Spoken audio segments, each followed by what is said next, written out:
if there's anything on our planet that can teach us that lesson, I mean, the best teacher of that lesson, it would have to be a tree.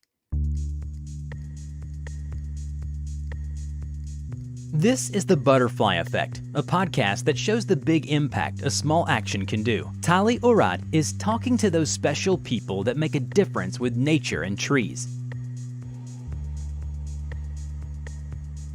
Welcome everyone to The Butterfly Effect. My name is Tali Orad. I'm your host and your butterfly here. Today I'm very excited to have Kate Belew on the show. Kate is a Brooklyn-based writer from the Midwest. She holds a master's degree in poetry and has been involved in projects of poetry in New York City with Poet House, the National Book Critics Circle, the Poetry Society of New York, among many others. She teaches poetry and creative writing to both children and adults. Kate is also currently enrolled in Chestnut School of Herbs in the Herbal Immersion Program, where she studies plants. Welcome, Kate, to The Butterfly Effect. Thank you. I am so excited to have a poet on the show. I'm excited to be here. It is not so straightforward for people to see the connection between poetry and trees. We are at the Butterfly Effect podcast, which means that there is. Would you like to share with us how you see it? Yeah, definitely. I think, at least in my own poetry, like the first step that I always take is paying attention and bearing witness. And I think that if there's anything on our planet that can teach us that lesson, I mean, the best teacher of that lesson, it would have to be a tree. Okay, can you explain?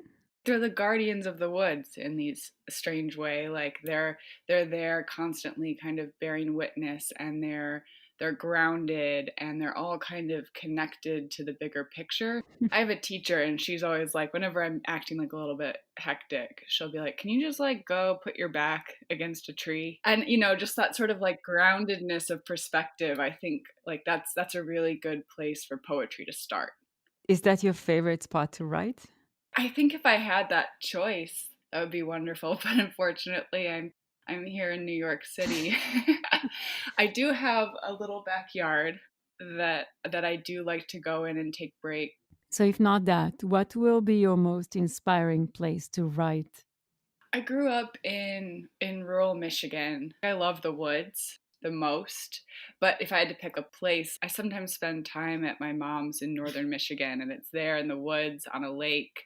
That really feels like a place for stillness and for writing for me. I see. At what age do you first recall having like this connection that you describe with nature? I think when I was a little kid, I mean, I used to dictate poems to my mom to write down, like before I could even write. I'd be like, oh, this is the story. And she would have to go get a pen and paper. And I'd be like, there's this unicorn. It's in the woods and it has to defeat this crocodile. And that was kind of always my thing. And I mean, I was spending a lot of time outside digging, and weeding was my main chore. And I remember as a kid, my grandma got really sick and she had these crazy gardens. And so it was our mission, my sister and I, to go support her in gardening as kids. And so I remember that being the first practical connection to nature. You were talking about dictating to your mom. And for me, when you say that, I'm thinking it's probably a story. So, what is the difference that you see between writing in stories versus writing a poem? Those probably started off as stories. And then when I got to start making my own work, it became poetry because it was a little bit more secretive. Mary Ruefle says this thing about how sacred and secret are siblings as words. And so making of poems became something that was magical for me. Mm-hmm. I think too, with poetry, you can create snapshots or connections that can defy logic or your stereotypical narrative. And so it allowed me to connect more to that intuitive side of myself where I could channel these words and these images and these feelings, make something new that didn't exist before.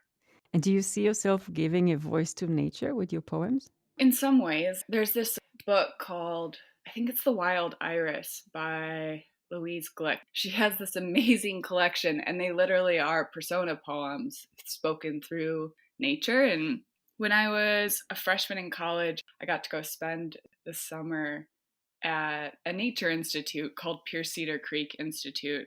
So I had this fellowship. It was called the Nature and Words Fellowship. Hmm. And so I basically had to give them my plan.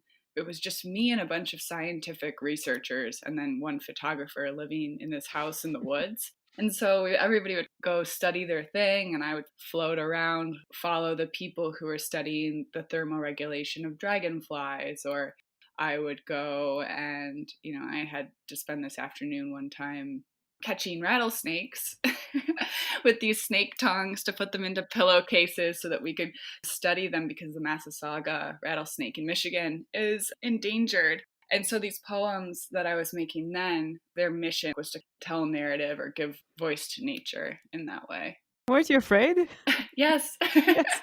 I showed up and I was like, "Oh, the poet's here, guys. It's fine. I'm just going to watch." And, and they were like, "No, we need your help." And I was like, "You got to be kidding me." They're like, "Here's your snake boots that go up to your knees, and here's your snake tongues and your paint bucket and your pillowcase. So you just got to like get it and then put it in the pillowcase, and then we're going to take it back to the lab where we can put them in these tubes and paint their rattles with nail polish so that we can later know if we've caught them before." And I was just like, this is totally mad, but it's definitely something that stuck with me. You are one brave poet. Who is your favorite poet? The poet that I feel the most connection to, which is probably just a circumstance of time, would have to be Emily Dickinson, just because that was the first poet that I can remember ever being exposed to. And my dad had bought this book, and it was just Emily Dickinson for kids. It was some of her more accessible poems or something. We would read them together. So because of that relationship with my dad and that being around 9 years old, I have just fallen in love with her work. So she was the one opening your eyes towards poetry? Exactly. And she says this thing where she's, I know that I've read a poem when I feel as if the top of my head has been taken off. And I remember hearing that from, I think, a teacher. And I was just, wow, like that's that feeling that I feel when I read some of this and that I haven't been able to explain. I know she wrote so many poems, nearly 1800. I'm sure there is at least one about nature. Yes. Is there any that you recall and can share with us? So there's this poem. I have it memorized. I've had it memorized since I was 9 years old, probably, with my dad. So bear with me, but I'm going to do it from memory because I feel like it's important. Go memorize your poems if you're listening to this, people. But it's about this person kind of being alone in nature and not needing, it's being okay to be a nobody in that way. I'm nobody. Who are you? Are you a nobody too? Then there's a pair of us, don't tell, they'll banish us, you know. How dreary to be a somebody, how lonesome like a frog, to live your life the livelong day to an admiring bog. This is beautiful. I can see it going into so many different directions. I mean, we are all nobodies doing something towards something. And that, I mean, that's the cool thing about Emily Dickinson is she's making all these things and just keeping them in her desk. She's not publishing, she's not necessarily sharing them with the world. She's making these things. There's this amazing book called The Gorgeous Nothings, and it's this whole collection of envelope scraps that Emily Dickinson wrote poems on. Mhm. And so she's just out in this country house making these things, keeping them in her desk, not knowing that anyone will ever see them, which I think there's definitely a beauty to that. I wonder if she ever wanted people to see it and we just took advantage. But we'll never know. We won't. How do you challenge the energy in your poems to heal and transform society? Because you have the power. Hmm. We can, I mean, I'm doing it with planting trees, Hmm. right? But you can do it with your words. As you said, they are powerful. Yeah. I think so much of what I've been aiming for just recently is encouraging other people to do this. I've seen my work as more of a facilitator probably for the last 6 months. And the projects that I've taken on have been encouraging people to examine, transform, connect with their own inner wells of creativity in this way, so that, because if we can all kind of get to this place, then we are all transforming the worlds around us. Like it's like an alchemy, right? So Mm-hmm. I was working on this thing in the spring called Pandemic Poems. Basically, someone could just sign up on this website. I would get their email. I would email them and I would ask them if they wanted to make a poem with me. And so what we would do is we would go line by line, back and forth until we've created a poem. And in doing these poems, I think I made poems with over 250 people across the globe, which was Wow. so crazy and so fun and so wild. But it was mostly just trying to hold this space in this container where, hey, you're not alone. I'm here with you through this computer screen, through what I would call the most challenging spring of our lives.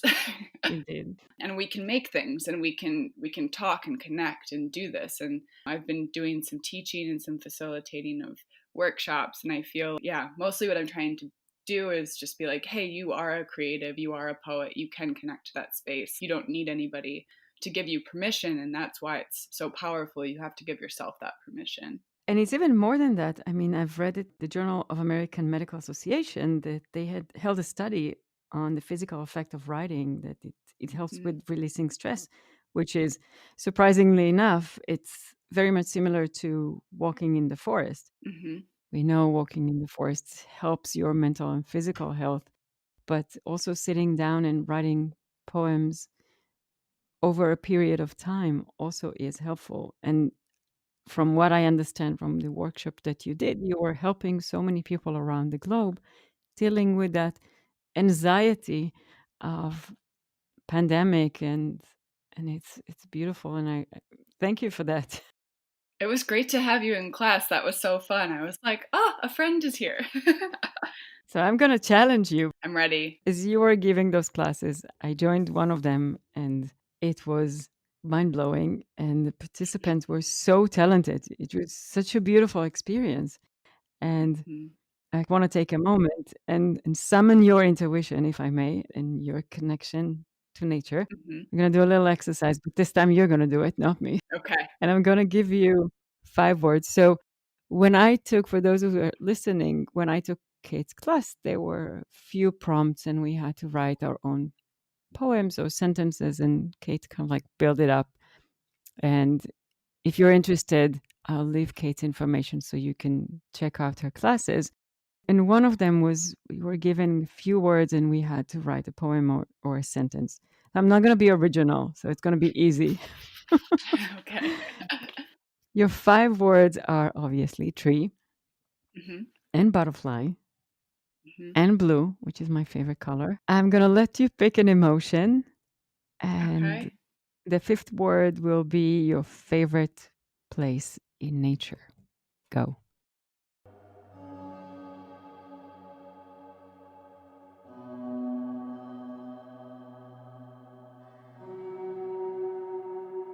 Okay, I think I've got it.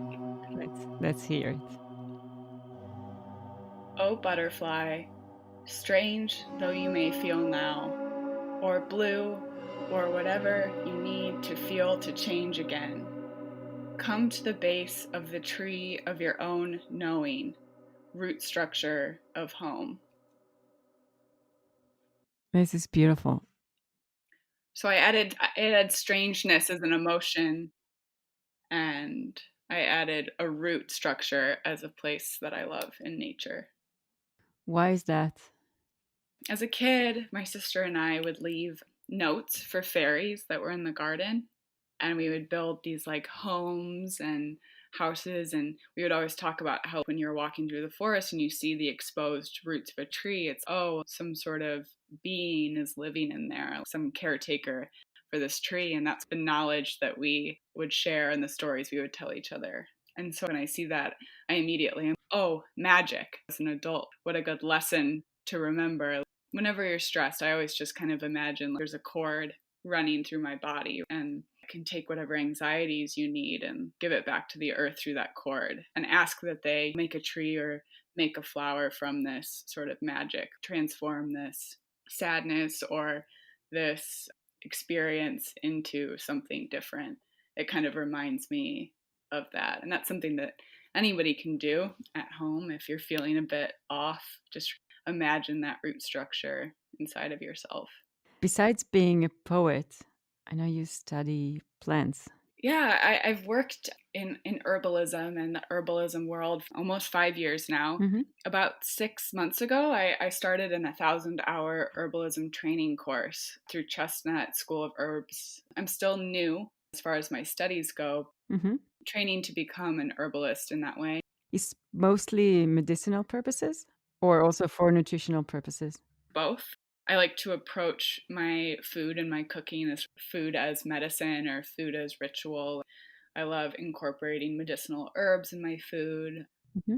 Like if I could only pick one herb to have, you need garlic. Garlic is the best thing for all things. Garlic honey, just garlic anything. You just eat a raw Yeah. clove of garlic and you're cured. If there are 3 herbs to use when in cooking or in our daily routine, what will be the 3? So one you said is the garlic. Hmm. What else? I love nettles. I'm like new to working with motherwort, but I love motherwort, and then I'm a huge fan of lavender too. I don't know. That's 4. It is stressful time. Anything you can recommend for that? Yeah, I have a tincture sitting next to my desk, and it's milky oats, skullcap, lemon balm, yarrow, motherwort, blue vervain, valerian, and linden. It's the best thing for stress. So if you cannot walk in the forest and you cannot write, then just drink that for stress. But I will always go to Exactly. forest. But that's me. Yes, I'll have to come visit you for your trees. Please do. Is there a favorite place where you go to walk? What? The forest? Mhm. For me? Yeah. Mhm. Yeah. I try to either walk or run in the forest. It's Mhm. it's interesting, but you'll see when you running the pavement and you switch to a forest, instantly you feel drop in temperature. It's unbelievable. Mhm. Mhm. It's just crazy. Yeah. I ran cross country growing up. Every Saturday we would go and do these long wooded runs on nature trails, and I Hmm. can still remember how the air felt doing that. Yeah. It's just you just need to try it to understand because Mhm. can be a nice breezy day, but even then, it's just different. The feeling of those crunchy leaves on when you kind of like step on the ground, it's just Mhm. there's no replacement to that. So in addition to your exercise, you get a meditation session. Exactly. You teach a whole poetry and plants workshop. Mhm. And is it Mhm. similar to what I did with you, or is it something completely different? What do you do there? It's pretty similar, especially I when I kind of first came up with the curriculum, it was to be taught over Zoom, and it was to work with people who were maybe stuck inside and didn't have access to the natural world and were trying to connect with those spaces inside of ourselves. So one of the prompts, for example, talks about there's this quote from Women Who Run with the Wolves, and it talks about kind of our doors to our wild selves. So she's like, if there's a wound, that's a door. If there's a story, that's a door. If there's a history, that's a door. So thinking about all of these ways that we can access the wild self if we don't have the access outside. So that was how I structured that course. And there was a lot of just different prompts to walk people through channeling those spaces. And my friend Jamie, she has this beautiful farm in Traverse City, Michigan, Poesis Farm. And so we kind of did a spin on it, invited people socially distanced to her farm, and we gave them writing packets that would walk them through these exercises. But instead of having to pretend that they were in these spaces, they could go actually sit next to a sunflower or sit next to some hollyhocks or some cattails and interact with nature and the plants or a tree in this way through the exercises, which was a lot of fun. And Right. I've only ever done that on my own before in the natural world. So to like bring a whole group of people together to do this was pretty magical. To look around this farm and see everybody like witnessing and paying attention to all of these different elements of the space and what it brought out in their own work was really, really fun. So there's a completely different energy when you do it in a community versus if you write by yourself. Yeah, it's just different. I feel there's so much value in both of those things. Hmm. I write completely differently when I'm around people. It's nice to not feel lonely in creating stuff sometimes. And what advice would you give those who wants to just give it a try with writing? I know this is going to sound like, duh, Kate. Sit down with the intention to write and give yourself the permission to create. The number one barrier, even in myself, as someone with a master's degree in poetry, the worst thing that I do to myself is just not give myself the space and time to play around and to experiment and to just open my notebook and be like, okay, I'm going to give myself an hour to just see what comes out. I would say, obviously, start there. Not always as easy as you think it's going to be. Yes, and if you surround yourself with nature, it's going to be a little more easy, but Yes, not exactly. not guaranteed. I had this other teacher. She used to say that her neighbor would run outside in the morning and it would just hit this gong. And I always tell this story because I just think about it all of the time. This neighbor would hit this gong and yell, pay attention, your life is moving very quickly. So I would say, paying attention. You open your notebook and then you pay attention. And I think those two things can work magic with each other. Okay, so sit, give yourself time and space, but pay Mm-hmm. attention. And when you say pay attention, is pay attention inwards or outwards? Towards nature and what is surrounding you, or towards how you feel? Or maybe both. Both of those are going to be just different skill sets. I think observing or listening to the world, especially the natural world around you, is extremely powerful, but also being able to tune in into that space inside of you. And I think those two things, there is an osmosis and a give and a take in those worlds. I know you're giving back and you're just back from a 3-week helping Hello Future run a summer camp with the Syrian refugee teens living in Iraq. Mm-hmm. How was it? It was amazing. It was a 4 week long summer camp, and it was kind of half U.S. teens living here, and then the other half are living in Arbat as refugees. And the kids wrote the most incredible poetry. Yeah, it was really really special, and I think kids are the best poets. What were they writing about? Just like a range of different prompts. I would say they weren't too far off from kind of the other classes, structured writing. There's a poet, Ocean Vuong, who writes after a Roger Reeves poem, who wrote after a Frank O'Hara poem, this poem, Someday I'll Love. And they're like these future love poems to the self. And so I always like to do that one. To me, that's such a powerful prompt to give even myself. We also did poems that were working as self-portraits that they paired with art. There are all sorts of different writing. I mean, I also had them write, if they could have one superpower, what would it be? Explain 24 hours with that superpower. So, we covered all the bases. I know what my superpower will be if I'll get it. What is it? Oh, seriously? Tell me. Stop climate change. Oh, beautiful. Get all this planet back. Yes. Yes. Balanced Mother Earth. What would you choose yours to be? That's a great question. The Midas touch, but with flowers. But I guess that's probably not a very good one because you don't want to accidentally turn a person into a flower. What is your favorite tree? Magnolia, because there used to be this magnolia tree outside of my bedroom growing up, and I just thought when it bloomed in the spring, it was the most magical thing. It's fascinating how it all goes back to our childhood experience. Right? Yeah, you're not the only one always bringing that. Favorite trees has some sort of connection to our childhood, what we experience as kids, and Mm-hmm. this is how we interact. If we had a positive experience, we interact better. I don't know if it's scientific, but at least on my podcast. Thank you so much for joining me. This is exciting. Again, my first poet for trees. So grateful. Thank you. And thank you, everybody, for joining us today. We are all beautiful butterflies, each in his and her individual ways. I wanted to thank you for joining me today in this episode. I really appreciate you coming on this journey with me, and I hope to see you next time. And remember, it only takes a small action to make a big difference. Be a butterfly. And that's all for this episode. Thank you for joining us today. Please subscribe to hear more of our stories of change.